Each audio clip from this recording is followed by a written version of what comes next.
Hi, I'm going to show you how to calculate percentage changes across dates in Power BI without taking into account dates that have no values.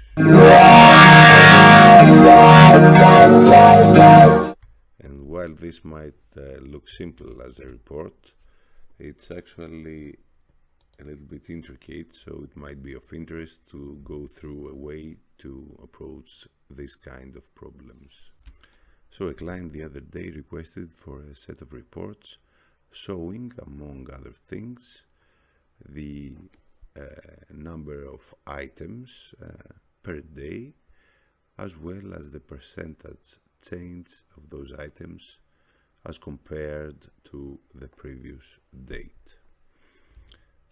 I originally thought that this was an easy report, so assuming a Contoso context for our example, I initially created a sum of sales quantities and created a bar chart showing the sales per day. As you can see here, we don't have any sales on the 8th and the 9th of September. The second step was to create a simple measure where I took advantage of having marked the dates table as a date table in Power BI. I was able to use the date function and then divide the sales items of the current date to the sales items of the previous date and get the percentage change. But when I showed that to the client, they were not happy because they wanted to skip the dates that had no sales when calculating the percentage change. So for example, in the 10th of September, they wanted to compare the 41 items sold to the 27 items sold on the 7th of September, skipping the 8th and the 9th of September, where no items were sold. So I had to think a little bit more in order to come up with the final graph the client wanted. The approach I took was to first get the current date, and the measure is going to be calculated once per bar. So in each given bar we have one date, and the selected value function will return a single value.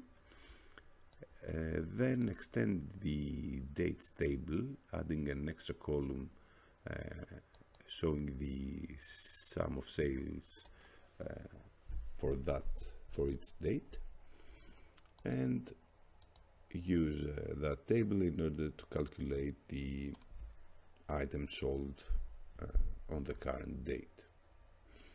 The next step was to get that extended date table and filter out all dates that had no sales. This allowed me to be able to get the maximum date of all the dates in that filtered table that were earlier than the current date. So I got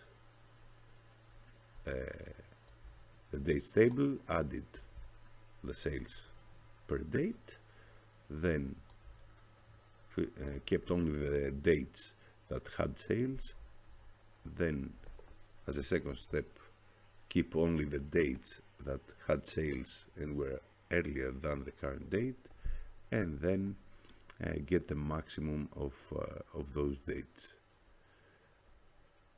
The last step was to actually get the sales for that previous date with sales and perform the calculation to get to the result the client wanted. So as you can see, the 41 items sold on the 10th of September are compared to the 27 items sold on the 7th of September, and the percentage change is 51.85%. And you can of course find this Power BI report and other materials on my website.